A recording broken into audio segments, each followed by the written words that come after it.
ନମସ୍କାର ଓଡ଼ିଶା। ଆସନ୍ତୁ ଶୁଣିବା ଆଜିର ପ୍ରୟାସ।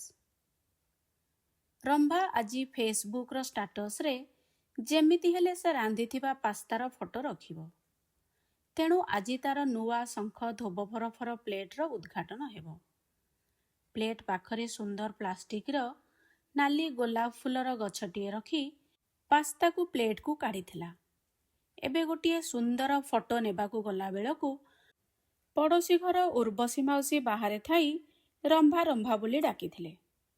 ଏବେ ରମ୍ଭାକୁ ଏ ମହାନ କାର୍ଯ୍ୟଟିକୁ ଅଧାରେ ରଖିଦେଇ ଯିବାକୁ ପଡ଼ିଥିଲା। ତୁରନ୍ତ ନଗଲେ ମାଉସୀ ପୁଣି ଆଜିକାଲିର ଫୋନ ରିଲ୍ ଯୁଗର ବୋହୂ କହି 5 କଥା ଶୁଣାଇବେ।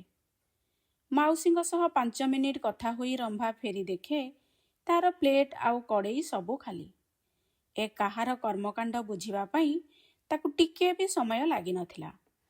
ଆଉ ଡେରି ନକରି ଜେରାଟାଏ ପକାଇ କାଇକୁ ପାଖକୁ ଡାକିଥିଲା। କାଇ ହେଉଛି ରମ୍ଭାର ପୁଅ। ଅତି ମନରେ ପୁଅର ନାଁ ରଖିଥିଲା ବରୁଣ। ନାମ ବରୁଣ ଧବନ ନୁହେଁ, ବରୁଣ ବଳ। ହେଲେ ନାତି ଜନ୍ମର ଖବର ଯେତେବେଳେ ଅଜା ଆଈଙ୍କୁ ଶୁଣାଇଲେ ସେତେବେଳେ ଆମ୍ବ ତୋଳୁଥିଲେ ଆଈ ଆଉ ନାତି ଟୋକାର ନାଁ ରଖିଦେଲେ କାଇ। ବୋଧହୁଏ ଗଛରେ କାଇ ନ ଦେଖି ଯଦି ଆଈ ଡାଇନୋସରର ଦର୍ଶନ କରିପାରିଥାନ୍ତେ ତାହେଲେ କାଇ ବଦଳରେ ନାତିର ନାମକରଣ ଡାଇନୋସର କରାଯାଇଥାନ୍ତା। ଏବେ ନାମକରଣ ବୃତ୍ତାନ୍ତ ଛାଡ଼।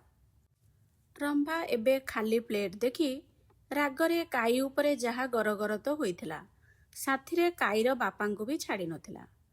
କହିଲା, ଗଲା ସପ୍ତାହରେ ହ୍ୱାଟ୍ସଆପ୍ରେ ମୋର କେକ୍ର ଫଟୋ ରଖିବା ପାଇଁ ଗଲାବେଳକୁ ତୋ ବାପା ବି ସେହିପରି ମୋର ପୂର୍ଣ୍ଣ ଚାନ୍ଦ ଭଳି କେକ୍ଟିକୁ ଖାଇ ଗ୍ରହଣ ଖଣ୍ଡିଆ କରିଦେଲେ। ଆଉ ଆଜି ତୁ ବି ଖାଇ ପ୍ଲେଟ୍ ଖାଲି କରିଦେଲୁ। ମୁଁ ଜାଣିପାରୁନି ତୋର ମେନକା ଆଣ୍ଟି କିଭଳି ଦିନରେ 4 ଥର ନିଜ ରୋଷେଇର ଫଟୋ ରଖିପାରୁଛନ୍ତି। ହାୟରେ ମୋ କପାଳ।